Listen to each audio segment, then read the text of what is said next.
Em 2011, um homem de 90 anos estava sentado diante de um comitê do Senado dos Estados Unidos, sob juramento, contando como foi privado do acesso ao seu próprio dinheiro. Esse homem atuou em mais de 300 filmes. Sua carreira é oficialmente reconhecida como a mais longa da história do cinema mundial. Seu rosto gerou centenas de milhões de dólares para a indústria. Mas no final da vida, ele não conseguia pagar sozinho uma conta no supermercado. Seu nome era Mickey Rooney. Esta não é a história de uma queda acidental. É a história do que acontece com alguém que o sistema transformou em ferramenta antes mesmo de aprender a falar. Seu verdadeiro nome era Joseph Yule Jr. Ele subiu ao palco profissional com apenas 17 meses. Aos 10 anos, já era um ativo da corporação. Aos 20, o ator mais rentável de Hollywood. E quando finalmente tentou sair desse papel, descobriu que nunca lhe deram a chance de interpretar outro. Rooney não apenas interpretava adolescentes alegres, ele era o padrão de produção. Uma enorme máquina transformou sua energia infantil natural no produto mais valioso do mercado, e depois lhe negou o direito ao cansaço, à complexidade e ao amadurecimento. E essa história é importante não porque é só sobre ele. Tudo o que fizeram com ele, depois repetiram com centenas de outros.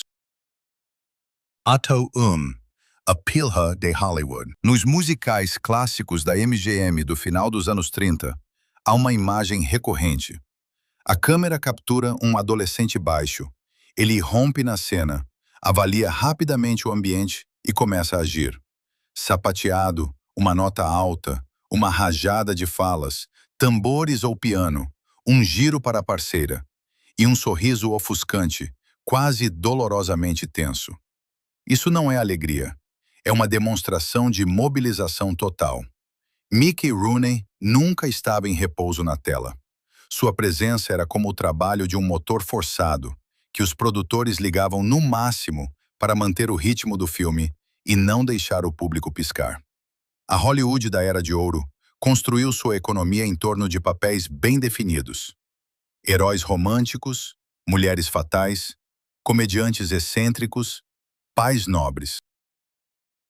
As crianças tradicionalmente ocupavam o nicho da inocência encantadora. Olhos bem abertos, papel passivo na trama, uma graça espontânea. Rooney quebrou esse molde. Seu apelo não estava na fragilidade, mas na resistência agressiva, quase sobre-humana. Ele era um adolescente que trabalhava na tela com a intensidade e a força de um veterano dos palcos. O estúdio rapidamente percebeu. Sua hiperatividade fisiológica não era uma característica da idade, mas uma ferramenta ideal para resolver as tarefas comerciais mais complexas. Final dos anos 30.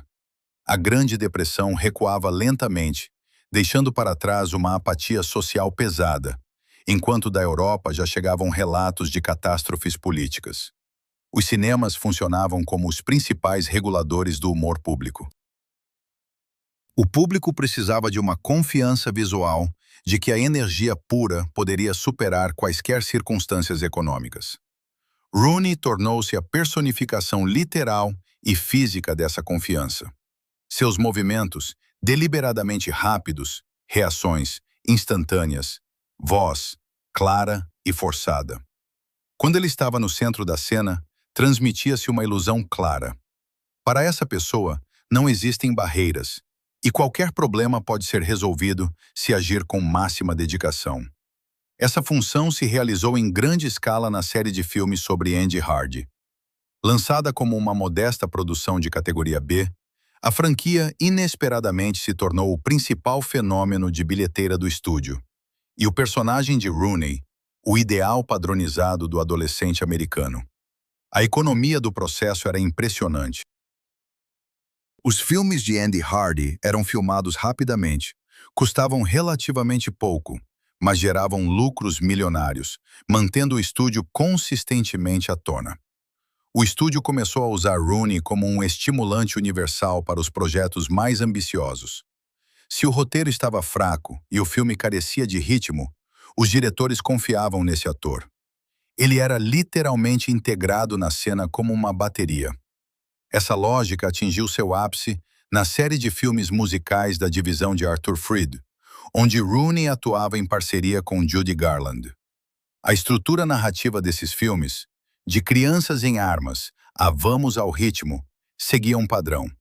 Um grupo de adolescentes decide montar seu próprio espetáculo para salvar um teatro local, ajudar os pais ou provar seu valor. A trama Vamos Fazer um Show exigia dos intérpretes uma entrega física extrema. Para que o público acreditasse que adolescentes comuns poderiam, em poucos dias, organizar um complexo musical da Broadway em um velho celeiro, o ator principal precisava transmitir uma supercompetência contínua. Nesses filmes, Rooney não apenas interpretava falas, ele encarnava a própria essência do show business. Regia, fazia danças acrobáticas no limite das possibilidades, cantava, transformava o espaço ao seu redor. Sua baixa estatura apenas intensificava o efeito. A concentração de energia em um corpo compacto tornava cada movimento mais incisivo e acentuado. Ele e Garland trabalhavam em sincronia, pois eram dos poucos que conseguiam manter um ritmo tão alto sem perder a qualidade. Para o público, parecia pura, natural alegria de uma criança que simplesmente se divertia diante das câmeras. Mas aí estava o grande triunfo do departamento de imprensa da MGM. O estúdio escondia cuidadosamente por trás da leveza na tela a realidade da prática de produção. Semanas de trabalho de 6 dias, longas horas de ensaios, sob a direção de coreógrafos rigorosos, filmagens ininterruptas de vários projetos simultaneamente e um controle médico rigoroso, destinado a manter artificialmente a energia dos atores. Para entregar repetidamente a tomada perfeita de um sapateado complexo, sorrindo como se fosse a primeira vez na vida, era necessário um enorme estoque de resistência. Rooney fornecia esse resultado técnico sem falhas, transformando seu sistema nervoso e reações musculares em um ativo confiável da corporação. O problema era que o sistema começou a identificar completamente sua personalidade com sua função profissional. Como o ator se movia com tanta velocidade e gerava um positivismo ininterrupto, o estúdio eternizou nele o status de motor perpétuo. Não esperavam mais dele uma ampliação de seu alcance. Os produtores não precisavam de Mickey Rooney em momentos de reflexão, silêncio interior ou reflexão adulta. Qualquer desaceleração no ritmo era vista como uma violação do contrato de produção com o público. Sua hiperatividade tornou-se o padrão dourado de toda uma geração, e seu rosto, sinônimo de uma juventude inesgotável, imutável, congelada. Ato 2. A padronização da infância. Joseph Ewell Jr., que o mundo conheceria como Mickey Rooney, pisou pela primeira vez em um palco profissional com apenas 17 meses de idade. Seus pais eram artistas de vaudeville, e o garoto literalmente cresceu nos bastidores do teatro, cercado por adereços, figurinos de show e o constante burburinho das viagens. A família percorria todo o litoral leste dos Estados Unidos, de Nova York a pequenas cidades provincianas, realizando várias apresentações por dia. Logo, o pequeno Joseph já se apresentava para o público em um smoking feito sob medida, participando dos números cômicos da família. Para a maioria das pessoas, a primeira infância é um período de brincadeiras livres e vínculos seguros. Para este menino, o mundo desde os primeiros dias conscientes foi dividido entre o palco de trabalho e a plateia. A atenção dos outros não vinha de graça. Era preciso conquistá-la, mantê-la e convertê-la em aplausos. O vaudeville do início do século XX era um sistema implacável, várias apresentações por dia e uma dependência total da reação imediata do público. Nesse ambiente, a criança não tinha o direito de estar simplesmente cansada, assustada ou mal-humorada. O pequeno Joseph aprendeu a imitar as entonações dos adultos, a dar as falas no tempo certo, a manter o ritmo e a expressar a emoção certa ao sinal musical. A espontaneidade infantil, que na vida comum se manifesta de forma caótica e espontânea, ali se transformava metodicamente em uma ferramenta de trabalho controlada. A criança absorvia a regra fundamental da profissão. Sua energia não lhe pertencia, mas sim às necessidades do show em andamento. Quando Hollywood começou a produzir em massa curtas-metragens cômicas, essa habilidade desenvolvida precocemente se tornou um produto altamente valioso. Em meados da década de 20, sua mãe levou o garoto para um teste de elenco para uma série de filmes baseados em uma popular tira de quadrinhos sobre o encrenqueiro Mickey Maguire. Joseph conseguiu o papel principal e atuou em quase 80 episódios curtos. Os produtores insistiam na máxima reconhecibilidade do produto, e para consolidar o valor comercial do personagem, sua mãe tentou legalmente mudar o nome verdadeiro do filho para Mickey Maguire. Um caso precoce e emblemático de como a indústria literalmente apagava a linha entre uma pessoa viva e uma propriedade intelectual. Trabalhar na produção em série de curtas-metragens era radicalmente diferente das apresentações teatrais. A indústria cinematográfica exigia uma repetibilidade rigorosa. Se no vaudeville, uma piada bem-sucedida era feita uma vez por noite, diante da câmera era necessário reproduzir repetidamente o mesmo nível de entusiasmo genuíno, para inúmeros takes. A atividade infantil em cena era rigidamente regulamentada. Risadas altas conforme o roteiro, corridas precisas sobre marcas desenhadas, surpresa correta sob a iluminação ajustada. O set de filmagem não deixava espaço para o verdadeiro brincar infantil. O sistema pegava a mobilidade fisiológica natural da criança, limpava-a de imprevisibilidades e a embalava em um cronograma padronizado de exibição. Ele aprendia a ser alegre e despreocupado exatamente pelo tempo que a equipe do diretor exigia. Como resultado desse mergulho precoce, o artista desenvolveu uma psicologia profissional única. Aos 10 anos, ele já não distinguia claramente a fronteira entre impulsos naturais e tarefas de atuação. Cada movimento, cada gesto cotidiano, adquiria uma clareza cênica refinada.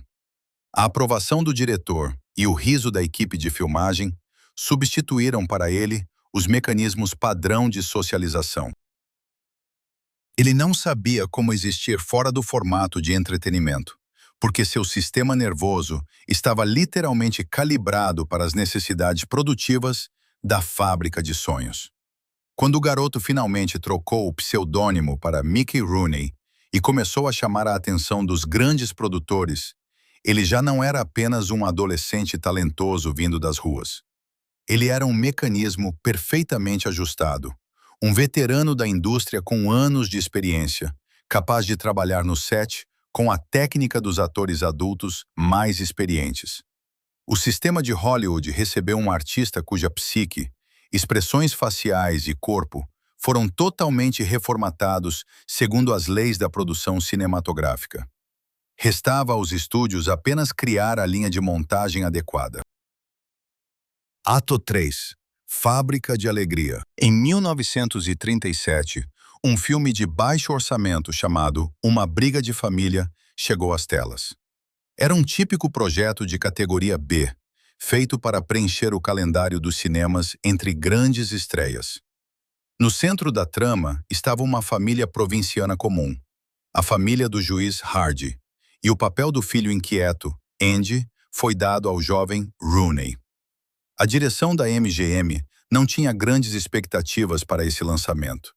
No entanto, a reação do público foi fenomenal. Eles não viram apenas mais uma comédia doméstica, mas um verdadeiro turbilhão de energia. Esse sucesso quase acidental deu início a uma das séries mais lucrativas da história do cinema americano. 16 filmes ao longo de quase 10 anos. A série sobre Andy Hardy rapidamente se tornou não apenas uma franquia, mas o principal produto ideológico do estúdio. Meyer percebeu que o personagem de Rooney era perfeito para construir a imagem normativa e reconfortante do adolescente americano. A sociedade, exausta pelas consequências da depressão, precisava de uma realidade segura e iluminada. Na cidade fictícia de Carvel, não havia conflitos sociais insolúveis. O maior problema do protagonista era encontrar $8 para um smoking usado para o baile da escola, ou convidar desajeitadamente a vizinha para um encontro. Um elemento obrigatório de cada filme era a conversa de coração entre Andy e seu sábio pai na biblioteca. Essas cenas seriam insuportavelmente didáticas sem Rooney. Ele fervia nelas, mudava de posição constantemente, mexia na roupa, demonstrava toda a gama de desajeitos da adolescência, mantendo a atenção do público. O estúdio lançava 2 a 3 filmes por ano, transformando esse processo em uma fonte ininterrupta de renda. Paralelamente, a divisão de produção de Arthur Freed encontrou um uso ainda mais exigente para a energia de Rooney. Ele foi colocado ao lado de Judy Garland para criar uma série de musicais juvenis. Muitas vezes, o coreógrafo e diretor Busby Berkeley, conhecido por seu perfeccionismo despótico, era chamado para trabalhar neles, podendo passar horas fazendo o elenco repetir o mesmo movimento. Dos atores, exigia-se uma densidade de trabalho completamente diferente. Rooney não apenas tinha que recitar falas, mas também executar sapateados complexos, cantar, reger uma orquestra e tocar vários instrumentos musicais. Na tela, isso parecia uma explosão espontânea de entusiasmo adolescente. Como se as crianças simplesmente tivessem se reunido em um velho celeiro e, por diversão, criado uma obra-prima da Broadway. O contraste entre a leveza exibida na tela e as reais condições de filmagem era gritante. A produção do otimismo cinematográfico na MGM funcionava segundo as regras da indústria pesada. O cronograma de filmagens previa uma semana de trabalho de 6 dias, e as jornadas frequentemente duravam 14 ou 16 horas.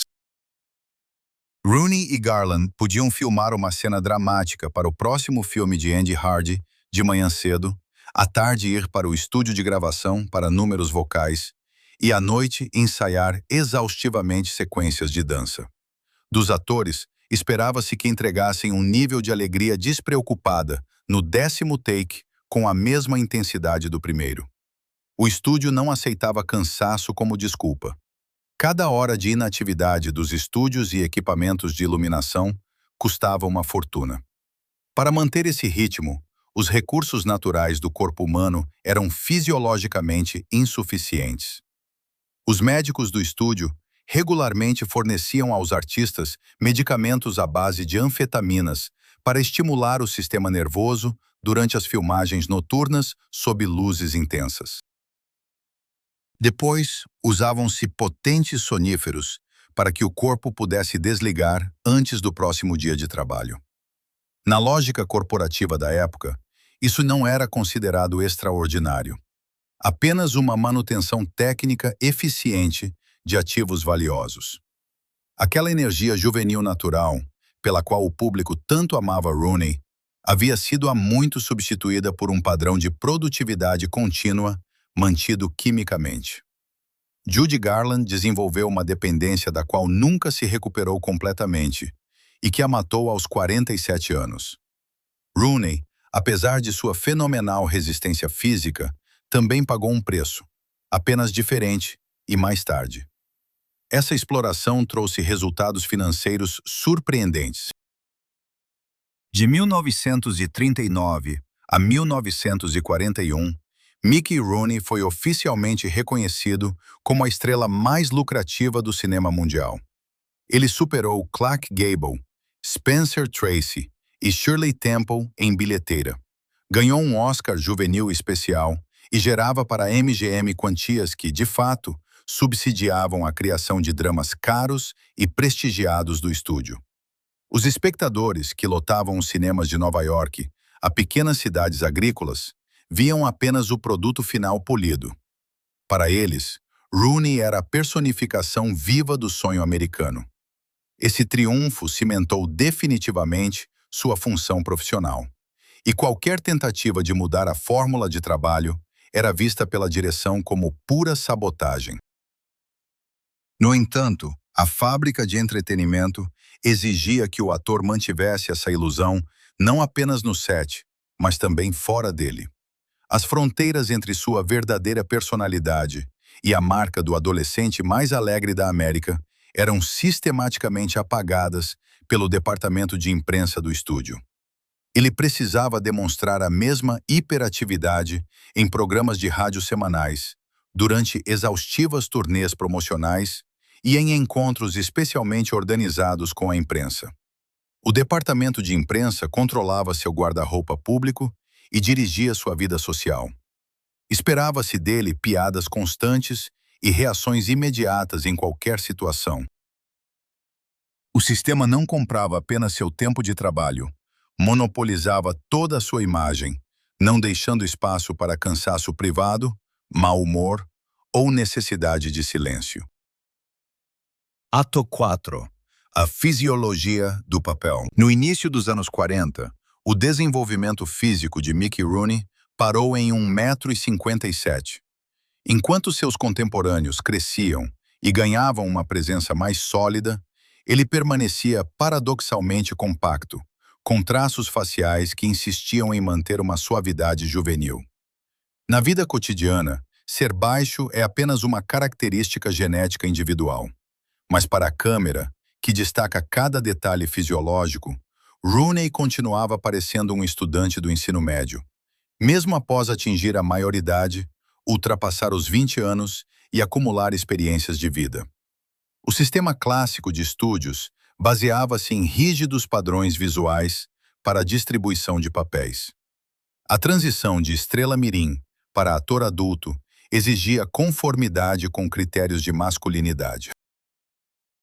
Os galãs e protagonistas dramáticos da época, Clark Gable, Humphrey Bogart, Cary Grant, precisavam ser altos, ter ombros largos e traços faciais marcantes.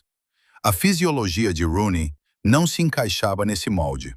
Sua compactação, voz aguda e hábito de se mover em velocidade de metralhadora eram associados pelos diretores de elenco à agitação da adolescência. O estúdio simplesmente não tinha roteiros prontos para um homem adulto com aparência de adolescente hiperativo, e ninguém estava disposto a escrever novas histórias para suas características únicas.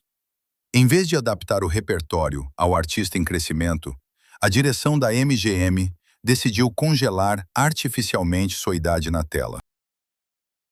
Os departamentos de produção receberam instruções não oficiais para esconder as mudanças biológicas de Rooney por qualquer meio técnico disponível.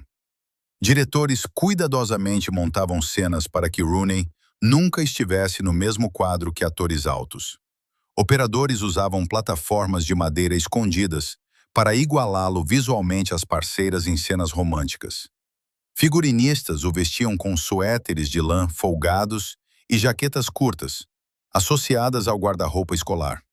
A câmera o captava de baixo para cima, tentando dar à sua figura uma monumentalidade inexistente, enquanto ele interpretava reações de um garoto de 15 anos. Essa dissonância se manifestou mais agudamente nos filmes tardios da série sobre Andy Hardy. Um homem adulto com anos de experiência profissional tinha que, com entusiasmo forçado, interpretar um ingênuo estudante que pedia dinheiro de bolso ao pai e corava ao ver colegas de classe. O que alguns anos antes parecia uma reação infantil orgânica, transformou-se em uma imitação forçada e pesada de juventude.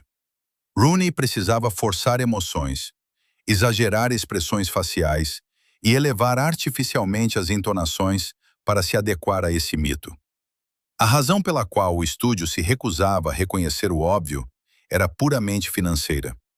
A imagem do eterno jovem era um ativo corporativo valioso demais. Qualquer mudança radical em seu papel habitual era vista como um risco comercial. A lógica dos produtores era cruelmente simples. O público paga para ver o familiar e agitado Andy Hardy, não um personagem adulto complexo com problemas mundanos. Portanto, o sistema suprimia metodicamente qualquer tentativa do ator de obter material mais profundo ou simplesmente adequado à sua idade real. Essa fixação rígida destruía o artista profissionalmente. Rooney tinha um potencial dramático oculto e um domínio técnico fenomenal, que lhe permitiam lidar com qualquer material complexo. Mas a indústria se recusava categoricamente a vê-lo como um profissional maduro. Ele era visto apenas como uma função útil, um caro adereço vivo para a geração contínua de alegria na tela.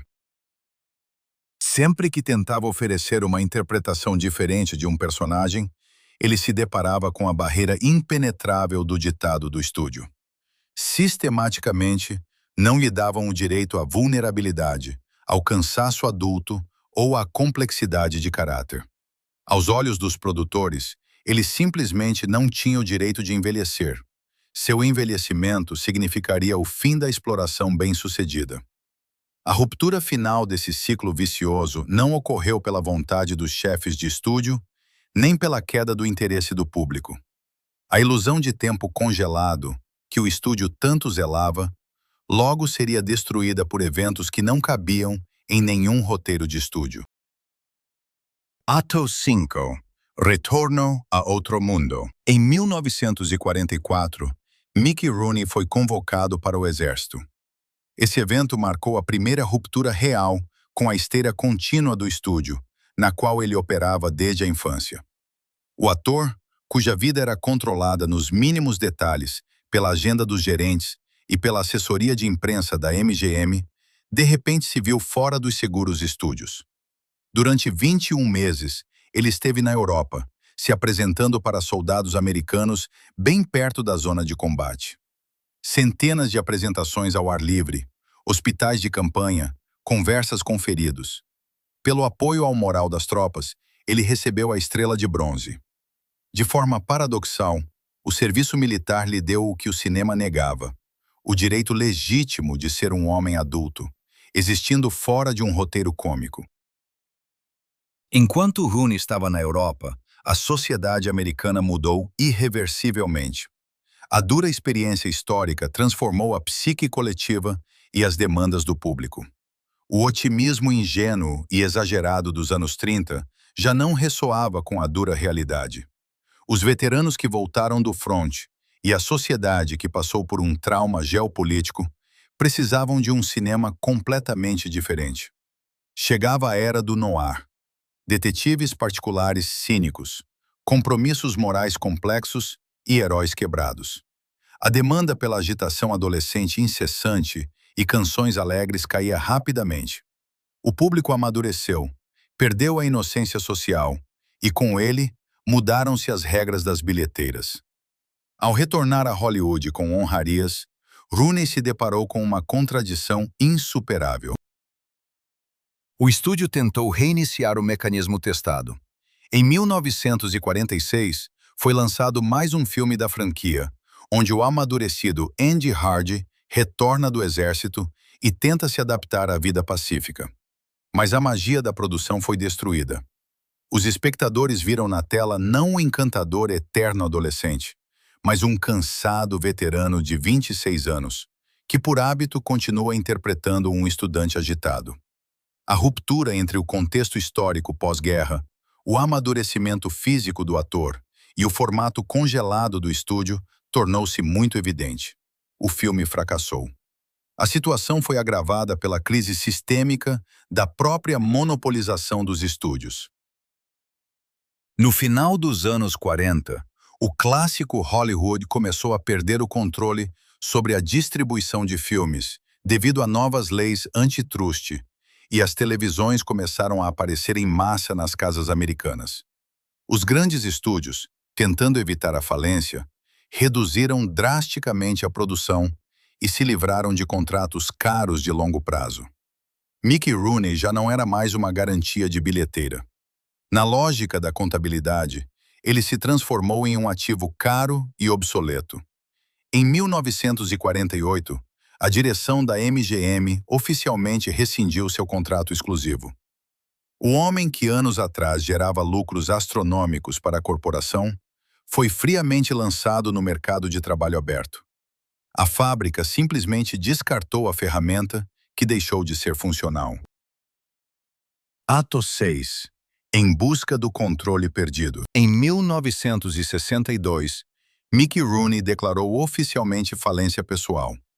Naquele momento, o homem cujos filmes, no auge, renderam milhões para a MGM, estava atolado em dívidas que superavam em muito seus ativos reais. 8 casamentos oficiais, sucedendo-se rapidamente, divisões de bens em tribunais, investimentos caóticos em negócios duvidosos. Tudo isso virou um seriado público nos tabloides. A imprensa se divertia zombando do comediante em decadência, que trocava de esposas como quem troca de roupa e gastava seus cachês sem pensar. Por trás dos frios registros dos tribunais, não estava apenas a negligência banal, mas uma profunda desorientação comportamental de alguém que, de repente, se viu fora do sistema dos estúdios. Sua vida pessoal se desenrolava como um drama contínuo. Sua primeira esposa, em 1938, foi a atriz Ava Gardner, uma beleza de apenas 18 anos na época. O romance foi rápido, o casamento durou menos de um ano, e o divórcio foi público e doloroso.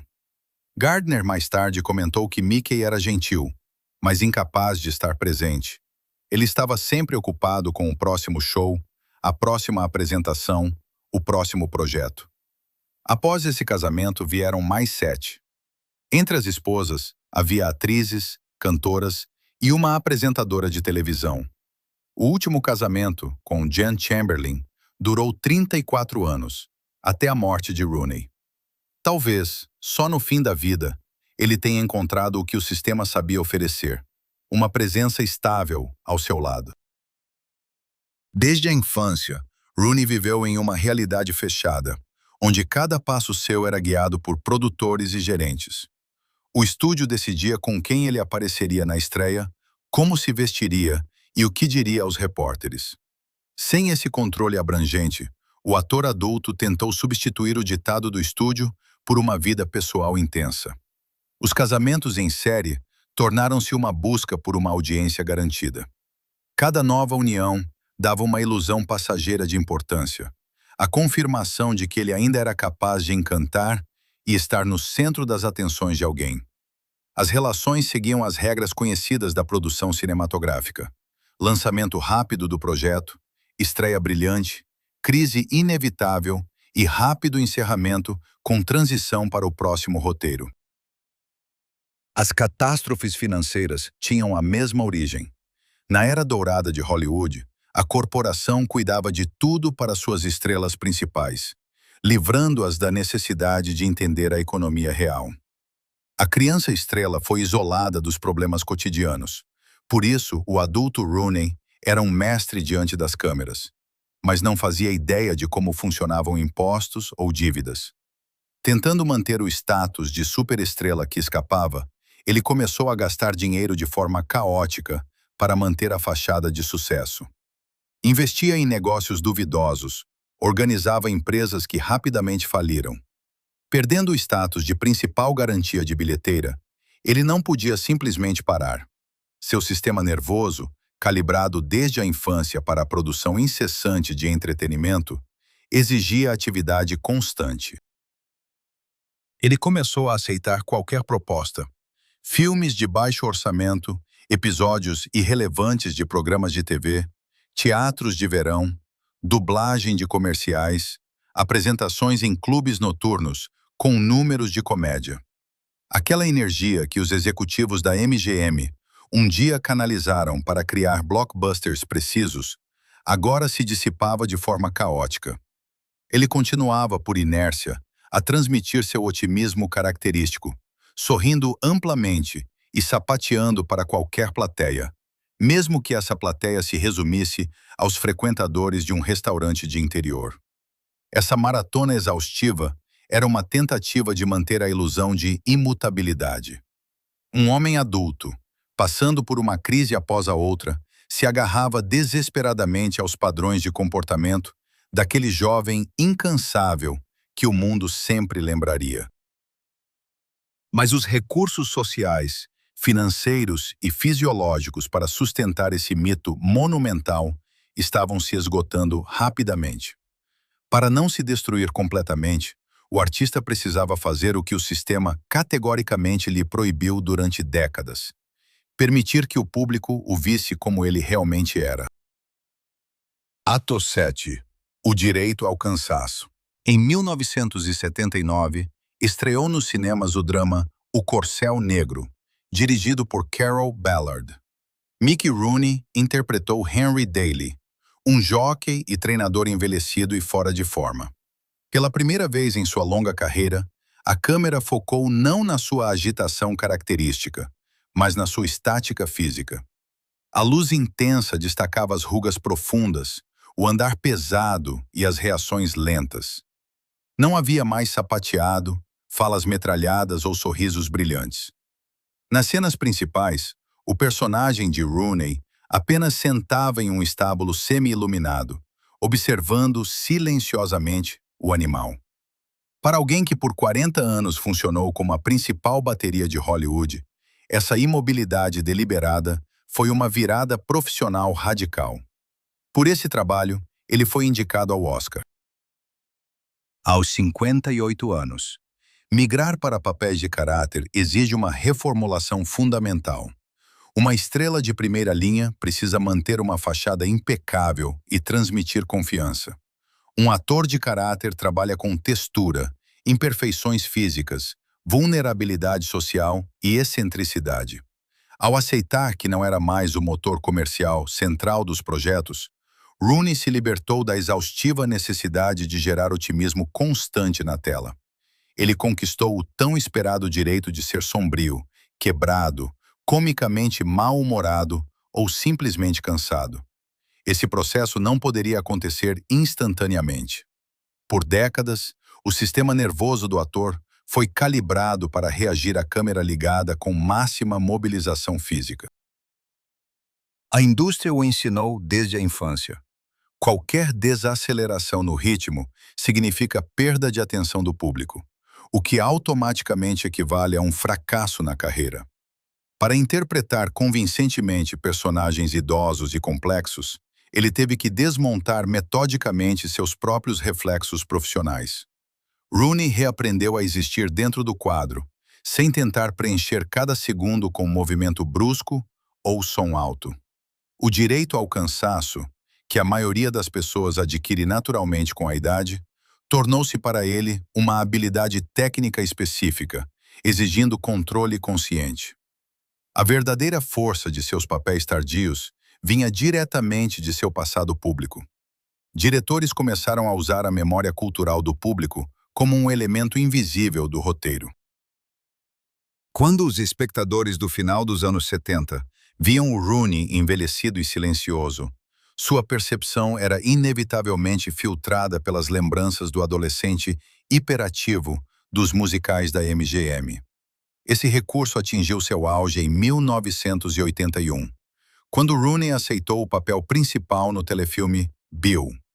Ele interpretou um homem idoso com deficiências cognitivas, que após décadas de isolamento, tenta se adaptar à vida fora de uma instituição especializada. Para o papel, o ator precisou de uma transformação completa. Ele abandonou o timbre sonoro habitual, mudou o andar para um arrastar de pés, ganhou peso e permitiu que seu rosto expressasse uma profunda e incontrolável confusão. Esse trabalho, que lhe rendeu prêmios Emmy e Globo de Ouro, estava totalmente desprovido do antigo brilho de Hollywood.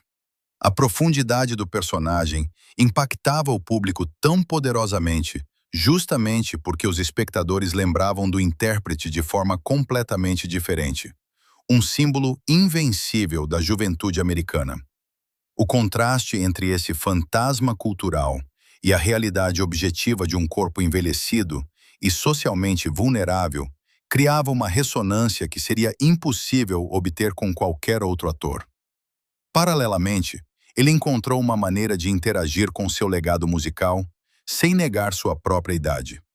Em 1979, Rooney estreou triunfalmente na Broadway no musical Sugar Babies, uma homenagem em grande escala à era do vaudeville clássico. Ele retornou ao mesmo formato de palco que iniciou sua vida profissional na infância. Atuando em dueto com a veterana da era dos estúdios, Ann Miller, ele subia ao palco não como um colegial animado, mas como um comediante idoso, usando abertamente seu status de lenda sobrevivente. As apresentações aconteciam 8 vezes por semana durante vários anos. Rooney provou que sua resistência não havia desaparecido, mas agora o contexto havia mudado drasticamente. O público não assistia a um produto corporativo obrigado a irradiar despreocupação. Os espectadores viam um homem que ironizava sobre seu próprio envelhecimento, suas crises financeiras e sua longa história de quedas na carreira. Mesmo no cinema comercial dos anos 2000, aparecendo em papéis episódicos, como em Uma Noite no Museu, os diretores usavam sua nova textura. Interpretando um guarda idoso, agressivo e amargurado, ele gerava um efeito cômico através do contraste entre sua baixa estatura e o comportamento deliberadamente rabugento. Ele não tentava mais agradar a todos. A aspereza da idade, que os primeiros contratos de estúdio proibiam estritamente, tornou-se seu principal ativo de trabalho. Ato 8. A sombra do próprio mito. Em 1983, a Academia de Artes e Ciências Cinematográficas concedeu a Mickey Rooney um Oscar honorário por 50 anos de trabalho contínuo na indústria cinematográfica. Subiu ao palco um ator de 62 anos, que havia sobrevivido a uma série de falências, mudanças de eras históricas e ao colapso completo do sistema clássico de estúdios. No entanto, quando a tela grande exibiu uma montagem retrospectiva, o público não estava olhando para seus papéis complexos mais recentes. Os organizadores praticamente ignoraram seus triunfos na televisão e trabalhos sérios como O Corcel Negro. O vídeo consistia em fragmentos em preto e branco dos anos 30 e 40. O jovem Rooney sapateando, Rooney agitado no papel de Andy Hardy, Rooney cantando com Judy Garland. As ovações que a audiência de Hollywood deu ao veterano no palco eram dirigidas a um fantasma. A indústria formalmente reconheceu sua sobrevivência profissional, mas a memória permaneceu fixada na imagem do adolescente alegre. Tributos como esse desempenham uma função importante para a própria fábrica de sonhos. Ao homenagear antigas estrelas mirins, a indústria cinematográfica não apenas presta homenagem à sua habilidade técnica, ela legitima e purifica seu próprio passado. Quando o idoso Rooney aceitava a estatueta com gratidão, isso visualmente eximia as corporações monopolistas da responsabilidade por anos de exploração severa, controle medicamentoso e supressão sistemática de seu amadurecimento natural. O veterano sorridente no palco servia como prova viva de que a era dourada de Hollywood realmente foi um tempo de magia produtiva e puro entusiasmo, e não uma linha de montagem implacável de recursos humanos. Os espectadores na plateia aplaudiam não o homem real com seu cansaço acumulado. Eles aplaudiam suas próprias lembranças de um cinema confortável do passado, nomeando Rooney como o eterno guardião dessa nostalgia coletiva. Com o tempo, o status de peça de museu viva apenas se consolidou. Mickey Rooney sobreviveu fisicamente a quase todos os criadores de seu mito. O poderoso Louis Mayer já havia falecido há muito tempo. Os lendários estúdios da MGM, onde os musicais foram filmados, foram demolidos ou reformados para atender às necessidades das redes de televisão. Os famosos adereços foram leiloados no início dos anos 70. Judy Garland morreu em 1969, incapaz de suportar as consequências da padronização precoce dos estúdios e das dependências adquiridas. Seu esgotamento sistêmico terminou em morte precoce, enquanto a fenomenal resistência fisiológica de Rooney permitiu que ele sobrevivesse, mas o forçou a carregar sozinho o peso de seu mito compartilhado. Quando diretores modernos o convidavam para seus projetos nos anos 90 e 2000, eles não contratavam apenas um ator idoso. Eles integravam em seus filmes um fragmento autêntico de uma era passada. Sua presença em cena automaticamente adicionava peso histórico ao projeto. Ele se transformou em um valor arqueológico ambulante, carregando em si o código genético do velho Hollywood. No entanto, por trás da fachada dessa incrível resiliência profissional, estavam as pesadas consequências de uma longa objetificação. Em março de 2011, aos 90 anos, Mickey Rooney compareceu a um comitê especial do Senado em Washington. O tema da audiência era a exploração financeira e psicológica de idosos. Sob juramento, o ator revelou que estava praticamente sem controle sobre suas próprias contas bancárias e decisões domésticas básicas, devido a membros de sua família. Essa situação assustadora espelhava sua experiência inicial nos estúdios. A criança, que a corporação ensinou desde os 10 anos que seu corpo, tempo de trabalho e lucro gerado pertenciam a outras pessoas, no final da vida se viu novamente refém dos interesses alheios. O padrão de submissão total, estabelecido pelos gerentes da MGM, funcionou décadas depois em nível privado. O homem cujo rosto gerou centenas de milhões de dólares para a indústria foi forçado a pedir publicamente proteção do Estado, reconhecendo sua vulnerabilidade absoluta. A carreira de Rooney tornou-se um protótipo no qual a indústria do entretenimento desenvolveu os mecanismos básicos de extração de lucro da juventude.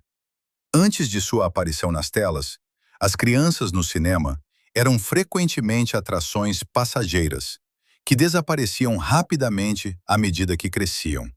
No exemplo da série sobre Andy Hardy, o sistema de Hollywood provou pela primeira vez que a mobilidade infantil natural poderia ser transformada em um ativo reproduzível e de longo prazo.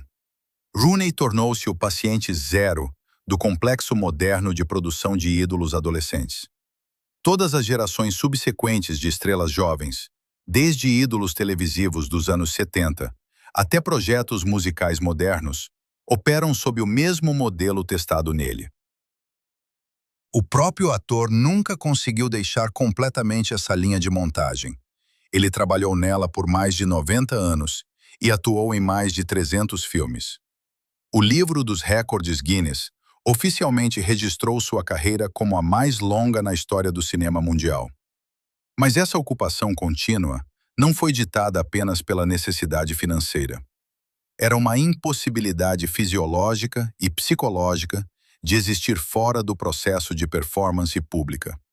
Se uma pessoa é colocada diante de uma audiência aos 17 meses de idade e ao longo de toda a vida, é provado que seu único valor social é a capacidade de entreter o público. Então, uma parada completa equivale ao desaparecimento da personalidade. Em seus últimos anos, ele continuou a frequentar convenções para fãs de cinema antigo. Passava horas assinando centenas de fotos em preto e branco de meio século atrás e reproduzia disciplinadamente, a pedido dos fotógrafos, aquele mesmo sorriso característico dos musicais. Ele manualmente mantinha o mito que há muito havia engolido sua verdadeira biografia. A era clássica de Hollywood foi projetada para criar imortais. Mas a imortalidade cinematográfica vem com um contrato rígido. A pessoa por trás da imagem na tela perde o direito de mudar. Mickey Rooney passou décadas tentando cumprir essas condições, pagando pela ilusão da eterna juventude, com falências financeiras e uma profunda desorientação. Sua verdadeira sobrevivência profissional não começou quando ele quebrou o recorde de longevidade na carreira. Ela aconteceu no momento em que ele quebrou publicamente a principal exigência da corporação. Parou de gerar despreocupação e permitiu-se envelhecer diante dos olhos do público. Ele não se tornou um triunfador que quebrou o sistema, assim como não foi uma vítima clara dele. Até seus últimos dias, ele permaneceu dependente da atenção e dos holofotes alheios. Mas ao transformar seu cansaço, lentidão e peso acumulado em uma nova ferramenta de trabalho, ele recuperou seu próprio eu. Conscientemente, ele transformou a lacuna entre o garoto enérgico dos antigos musicais e o velho das dramas televisivas em seu principal argumento profissional. Talvez a única maneira de sobreviver ao próprio mito seja parar de alimentá-lo e permitir que o público veja sua destruição natural. No fim das contas, para permanecer na profissão, o adolescente mais otimista da América teve que simplesmente usar seu direito ao cansaço. A indústria dos estúdios raramente perdoa aqueles que deixam de atender ao padrão. Mas é ainda mais cruel com aqueles que tentam se adequar a ele até o fim, sem ter recursos para se reinventar. Sobre o preço que a principal esperança do estúdio MGM pagou, sua parceira de tela de longa data, a quem o sistema nunca deu o direito de pausar, eu falei no vídeo sobre Judy Garland.